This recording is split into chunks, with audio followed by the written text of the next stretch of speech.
オープン初日のジャングリア。9時40分入場ゲート目の前にしてアプリ強制ログアウト。9時48分入場ゲートがシステムエラーで停止。9時56分ついに入場。整理券必須アトラクションが全てすでに配布終了しててブチ切れそう。Q ラインが屋外でとにかく暑い。13時6分1時間35分並んでダイナソーサファリに登場。CM やイメージ画像と全然違って追いかけられる演出はゼロ。14時2分食事しようとレストラン来たらクローズ。ここも整理券配布してたらしい。マジなんなんこれ。ジャングリア2日目炎上覚悟で言います。雨のジャングリア行ったら後悔しました。雨が降ってきたから唯一の屋内レストランへ。まさかの76組待ち。辛い。12時30分雨の中外でご飯。屋根の意味なくずぶ濡れできつい。正直金額と労力に見合わなさすぎた。でも沖縄を盛り上げたんは確実。雨が多い沖縄だからこそ雨の日でも楽しめる場所になってくれることを期待します。通勤通学中の皆様おはようございます。ブクタの世界時事ニュースお時間です。さあ本日はですね皆さん番外編ですよ。毎日ね海外の様々な情報をお届けしているこの番組ですが、本日はなんと国内の話題になっております。日本だって世界の一部じゃないかという拡大解釈をしまして、ちょっとブクタがね単純にテーマパークが好きというのもあるんですが、本日ね沖縄からの話題になっています。先日沖縄にジャングリアというテーマパークがオープンしました。するとこれが現在ネットで大変炎上してしまっているんですね。レビューも大変なことになっているということで、日本の皆さんにもねすごく興味深い話題なんじゃないかなと思います。そしてですねこのテーマパークのイメージ映像というのが公開されているんですが、このコメント欄がですね白雪姫を思わせるようなそんな雰囲気すら漂わせています。本日は一体何が起きているのか詳しく見ていきたいと思います。この番組は海外のホットな時事ニュースをお届けします。本日は国内です。通勤通学のお供にちょうどいいチャンネルとなっていますので、ぜひチャンネル登録お願いします。さあ皆さんこちらご存知ですかね。話題沸騰中ですよ。先日開業したばかりの沖縄のテーマパークジャングリアですね。こちらがですね現在ネット荒れに荒れておりまして、大変なことになっておりますね。もう収集つかないような状態になってしまっておりますが、ちょっとね知らない方のために順を追って見ていきますね。こちらがねそのジャングリアの公式サイトになるんですが、ここね見ていただくとわかりますが、恐竜とかねここにもいますね。あと大自然というのをテーマにした沖縄ならではのテーマパークと、そういった位置づけのようですね。ジャングリア沖縄は沖縄県国頭郡、ここねちょっと読み方難しい今帰仁村と名護市にまたがる大型テーマパークである。2025年7月25日に開業した大自然没入型を掲げ、恐竜や絶景などをテーマにしたアトラクションや温泉施設を備える。そしてねこの下が大変重要でして、こちらですね。運営会社のジャパンエンターテインメントは当園の企画開発のため、実業家の森岡剛が率いるマーケティング会社刀や地元有力企業らによって2018年6月に名護市に設立されたということで、この計画というのを主導しているのがこちらですよね。ご存知の方も多いと思います。森岡剛さんですね。この方がね最も知られているのはおそらく USJ なんじゃないかなと思います。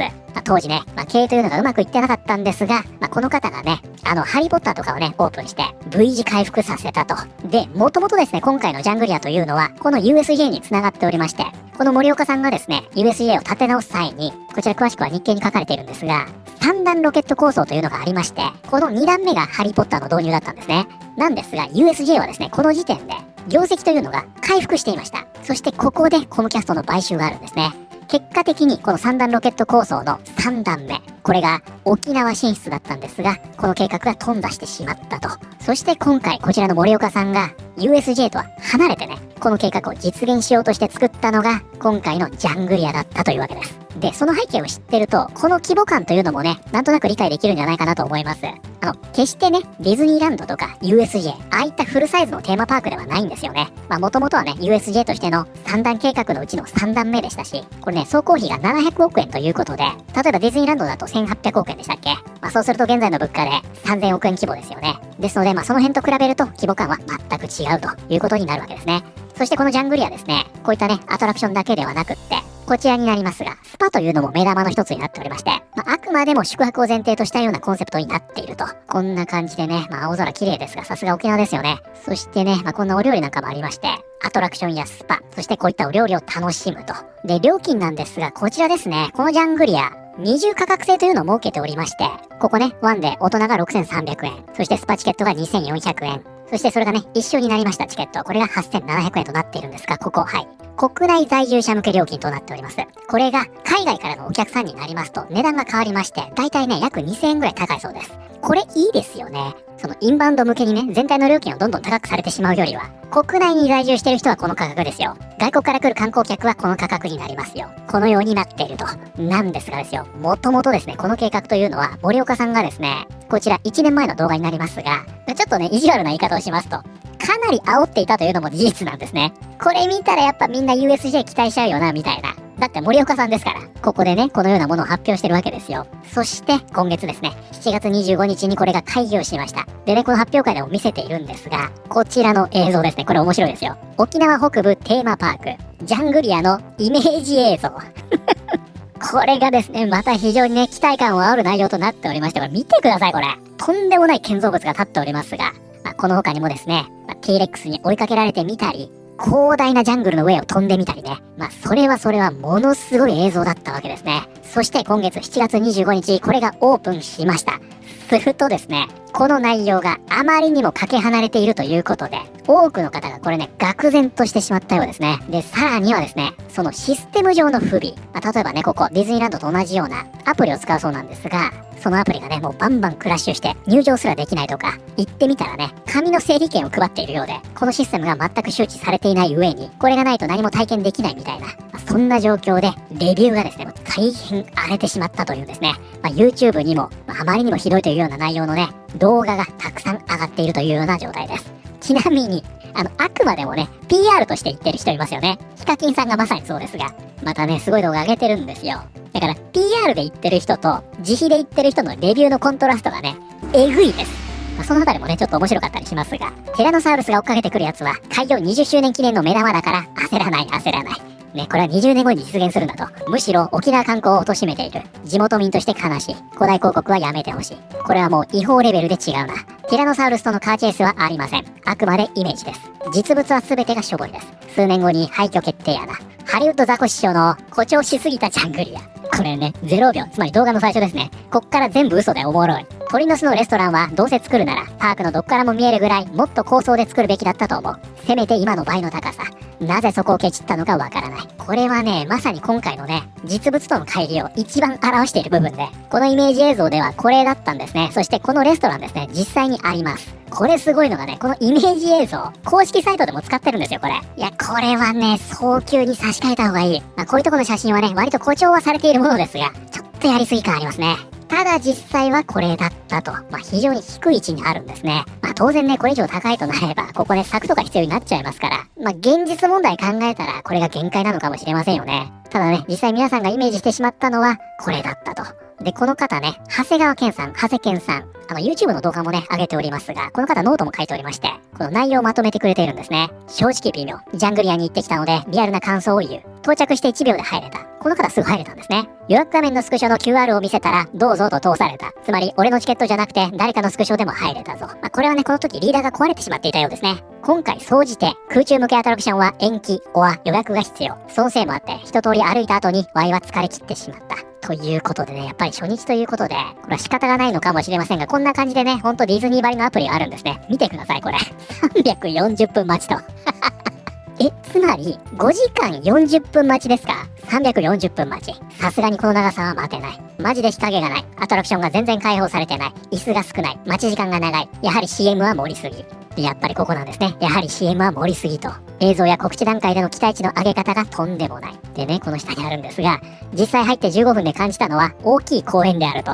これちょっとね、初日のこの天気にも恵まれてませんよね。最初にね、こうやって拡散される空の色がね、これ曇天なので、これが青空だったらまたね、随分イメージ違うんじゃないかなと思いますが、実際行ってみたら、印象としてはね、ただの大きい公園でしたと。天候による影響もあるだろうが、キラキラしたイメージはない。森の中の大きな公園、いろんな乗り物があるといった感じ。で、アトラクションとかね、どんな感じなのか見てみたんですが、基本的にね、これ、大きいアスレチック場という感じですね。例えばジェットコースターがあるとか、巨大なスクリーンで映像を見てね、没入感を楽しむとか、そういったものではないんですよ。こちらもそうですが、これもね、イメージ映像になっちゃってるんですが、実際はこんな高くないですよ。このようにね、ロープ自体に、空中を飛ぶとか、よく海外の観光地にもあるでしょ、こういうの。バンジージャンプとかそういう系ですよ。こちらもそうですね。巨大なブランコだとか、こういった橋を渡るとか。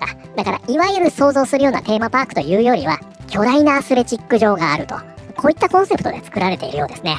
ちなみにね、ディズニーランドにもこちらね、トムソーヤ島イカダとありますが、このね、イカダに乗ってトムソーヤ島に行くと、こういうエリアがあるんですね。で、このトムソーヤ島は、まさにこんな感じです。子供たちが行ってね、こう吊り橋を渡ってみたり、こう水の中を渡されている樽の橋を渡ってみたり、そういったアスレチック場のようになってるんですね。だからディズニーランドの場合は、それが大きなテーマパークの1エリアに過ぎませんが、このジャングリアはそれを全体でやっているというようなコンセプトになっているのかもしれませんね。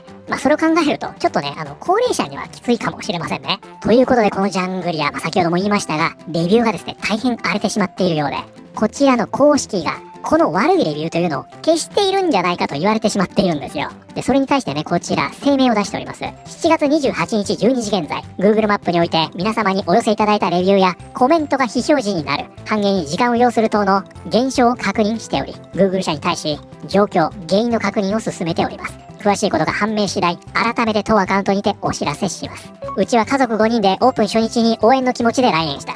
でも入園してすぐにアプリが落ちて整理券が取れず、どのアトラクションにも乗れなかった。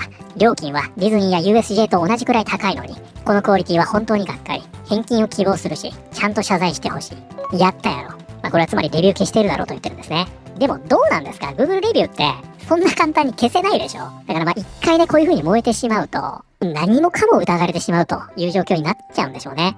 削除された、削除した400件以上の全ての口コミを必ず復活させてくださいね。実際に言った多くの人たちの正直な意見が提灯記事より真実が伝わり、本当に参考になるので。昨日まで 2.2 だったのに V 字回復すごい。